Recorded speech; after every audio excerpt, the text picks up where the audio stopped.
Yinarai assassini airport in my moja nananu shegu edigu on my It's here for Memo Bibi Akwaba eba Melodies TV so otumfo say tutu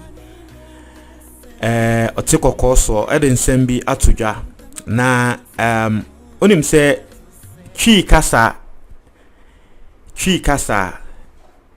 eyedin so enyedin ati ase sana meka no twi kasa no eyedin so enyedin obi betumi akakasa bi obia ne se ne wobete sa asem no ase obi betumi akasem eye twi mu asanti twi mu obia betumi obia ne na dwentre na say it was a deba on Galamsey na it was a otumfo say to oba ebekasa. Now I'll play the audio and then I'll read the comments on social media how people are taking this particular ensemble otumfo wakan. Now otumfo say to woba be reading his speech no. And I wakan assembly say wo bonkrofo din wo mo yankrofo wo mo aban mu say nkrofo no eba ne ho. Ena womo ebetre ne se nsem na ewo nkrata ne so no eya eno ena wonye den wonka na emse nkrofo no ehu ne se ebia na otumfo obeti afaso na wakwa akoka nsem bia eye den a ebia ebegu aban n'animu ase na emse otumfo eka asa asembwe no ena nkrofo akwa that part of the video aba womo ka se Trese otumfo babe kasa wo Galamsey so no nkrofo ahyeda akwa akotro nkrata ama no nomra mbekenkan ne yema aban nin luki se ebia aban no they are doing well meanwhile omo nimpa se na nkotumfo be expose omo we ye ne nsema nkrofo kan se na bedin kankan na I'll read comments so you know how people are taking this particular thing otumfo wakan. Now let's go and listen to what he said. Senya mekan no some people are understanding it the way I said it. Ebi muso hu ne se o dabi we ya grobi keke ena na otumfo wo ye den wodi. So let's just go and listen to what otumfo said.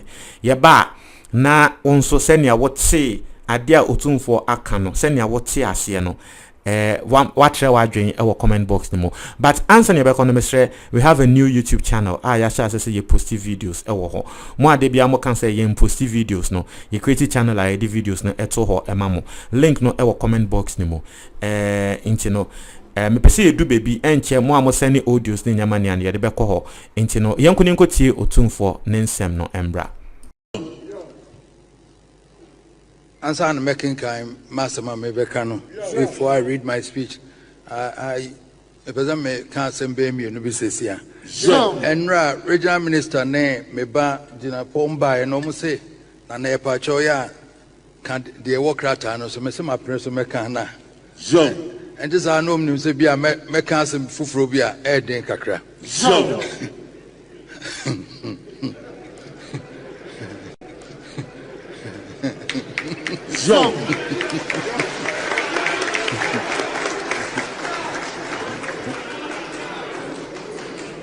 As I said, no crane me catch almost say, Galamsey, ye can, and them have me chimu, ye chimu, send me a year, you are nature me and son. A mobile 30% in Moma ye Galamsey Nina. Ye near to them, hey. See a G and watching ye chimu, move back 30% and not any Moma ye Galamsey. Now, ya nka no kre no a ye be dada e ho e be ye conference ya be ha say me tie ya o mo be ye Galamsey ade ba ko se nananmo ne twa asase ne maaye o kan no ye nim ha no mo kan na na bia o tu bia o twa asase o de ye Galamsey bia wo so wa ye Galamsey bia wo so wa ubu an for se wa ye bone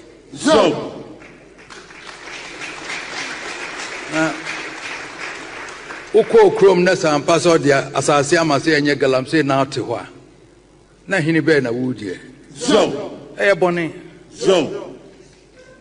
enti mom ye hweye enra mo ka sama me ka sama be ka me kan sem bebra akofa asma banti meja no ma etiefo enti asem no eno no otumfo ne nsem a waka no now I would like to break it down na enkrofo etiasie.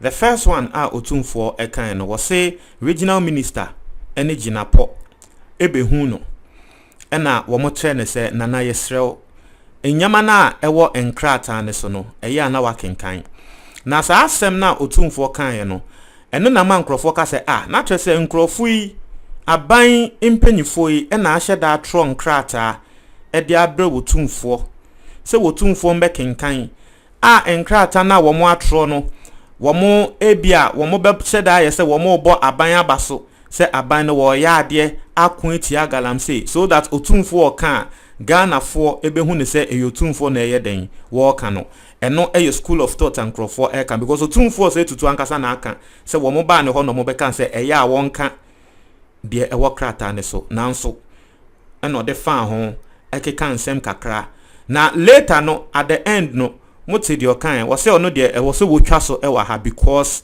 otua so a eden nsem bebre beba eno nso eye side and crofo ka se na eden na esi. Now I would like to read some comments on social media. Now we behu de Ghana for aircan. The comment are Ghana for air pass because this video is actually trending on social media. Me a Twitter and me who video way. Now a comments no and a mammy who say member and a member bo audio nen tremo so that you also hear what is going on. Intino yanko tie in somewhere in Crawford aircan. Obisi Otumfo should bow his head down in shame. Maza, yes, Remo. Obiasama wakano no. Or say, is he trying to tell Ghanaians that his subordinate chiefs offering their lands for Galamsey, he doesn't know anything about it? Oh, come on. They are pretending as if they are fighting against Galamsey. Asema will be kanono. Or say, I always thought this man would back the bad doings of this government. Obi asema wakano say, wano de no wonim say, and na wano de bia na ye na adwen say, otumfo de say Akufo-Addo aban ya de a enya won kasa, but that is not right.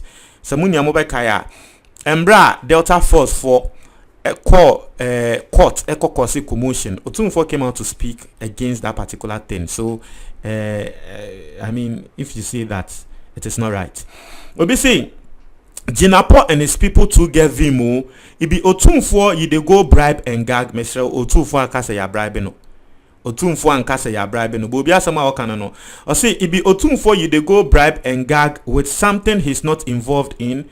Laughing my ass out. See how it tear your under. Inti obi asama wakana say Otumfo eyi aban penyufo no wamoto. Ya kan Otumfo expose yomo. Or say the white man's leadership we copied cannot be compared to the one we had before their arrival. Obi asama wakano no. Obi say it didn't work. Into obi dia wakano no say it didn't work. Che say aban senya na wo mo pese wo mo de asem ehye Otumfo ano na Otumfo bekasa. Na nkrofo hu ne say Otumfo hu ne say aban kunti Galamsey ya na bibi no. Obi asama wakano say anye adwuma Otumfo ababeti wo moto. So these are the comments. Now I'll read more comments. I'll say we are doomed. Obiasama wakano no say we are doomed. Or say this government is more concerned about their PR than doing the actual work. Or say you just get the feeling that the man has been humbled for far too long and he can't take it any longer. Hard to be said. Into obi say wono wo hwe video na wo tie sa ade we ya kan no wono wo feel say ase aban yi ahye Otumfo so ache sisi ade ase eya afoforo no intiana wakasa nsembwe no. I say what this video simply tells us is that Nana Akufo-Addo and his government does not want the truth to be spoken to them. No wonder a lot of prominent people who were on his side before 2016 have all become so quiet. Obi in church and now one also na adwentre on assembly and no. It's a very pathetic. So who are we deceiving? Asem obi so no. Also we keep on deceiving ourselves when the truth is right in our faces. Otumfo didn't mean worse at all. And also ni asem will be can. I say hey, oh my Ghana, so do we have a future? Even the king of this land, these cruel leaders wanna gag him. Now we because ye gage wa na say ye kan wasem ahye oyem ye mpese obeka wenum asem obi de ene epese oye den woka wa wo de mpese obeka eno na eye brofo aye kan ne gag inti de obi kan no say inti otumfo nso aban wei ayomo agye say wo mo otumfo ne nka ono anenum asem nkrata no wo mo no mo atrama ne say wono mbra mbeka na eye pa say otumfo expose amagana fo ati ase o say even the king of this land, these cruel leaders wanna gag him so that they can go ahead and spoil the country. But thank God we had a wise king like His Majesty Asantehene Ra Nana Piao. Asema will be kanono. So a lot of people are sharing their thoughts on this particular matter. I say, but my king has been quiet. Ochihene, look at your mates. Oh, I forgot. Asema will be kanono. I say, this king is not one to be joked with. They should have known better. The move to gag Otumfo was a very wrong one. So some people are believing say abayno eye wo mo adwen say Otumfo nka wo mumum wo mo asem. Now let me speak on my understanding on this particular matter, and then something I've been saying on this channel, no, and not say Otumfo say to he's a very wise king. Now you listen to what he said. Oti the Otumfo kind, no. And then you get the impression immediately after you listen to what he said, no, you get the impression say yes, in kratana Otumfo baba kind, no, and you no anatro. You get that impression because initially the wakan first they say Jinapo and the regional minister Behunu no mokata and say nana yesrel the one kratane so no and no ane ya ye de kind. Me nya sure say Otumfo say to say ono nkasa netro ne nkrata wo de bekwa akoma Jinapo and a regional minister say oh monhwe nkrata ne mu mame ansa na makwa akokan dabi Otumfo won yesa it will be say Otumfo is breaking protocol because ono wo ye high want to mean tron nkrata no nkrata no won fa nkwankoma politician say politician no de hwe nkrata ne mu dabi yesa kra nkrofo behu ne say dabi ni tumi no wa bre ono ankasa ni tumi ase. And so the scenario, what he said paints the picture. Say aban impenifo ena atro nkrata abre no say wombra mbekan. And he was speaking, I feel say he was about to speak on Galamsey. Nkrata no na minim de na wo baba beka. Na minim, but Otumfo in a very jovial way. Once I can say no na nkrofo sre. Wo wie ya no kan say oh, wo de ma mentwa so wa ha. Because me pese me de asembeba. Or the year asre na nkrofo sre at the background. It tells you say if he reads the letter na letter na wo read no ana speech na wo ma no so wo read na Ghana for muhu ne say ebia wo praise aban on the fact because obviously he wasn't happy with the way Galamsey was going or the way Galamsey is going in this country. It is a mu read letter no na muhu ne say ebia wo bo aban abaso ana wo read letter no na muhu ne say ye or support aban ewo Galamsey fight ne ho a obehu ne say we din kan candidate say wo mo ba behu me ebehu me say ya anyama na ewo nkrata ne so na menya dan men kan itu behu ne say say enye papa na ne nsem. So in a very jovial way he has in a way let us all know. That is the implication you are getting if you listen to the audio. As someone nkofu bebre na can comment and nkrofo bebre na pass no me read the trail na come to me read more comments or say proof that this government is just PR. Or say Sakawa boys asema obi say can you even imagine or say the NPP government has gone beyond shame now, shaking my head. Inti you get the impression that Otumfo kra no na say what you say. So it's quite interesting. Muntra mo adwen e wo comment box ni mo we enya me na mo aba ka say the melodies there o there o tan MPP. If you have a problem Otumfo say tutu na waba me kana asem so wo so ye be ma akoko di natem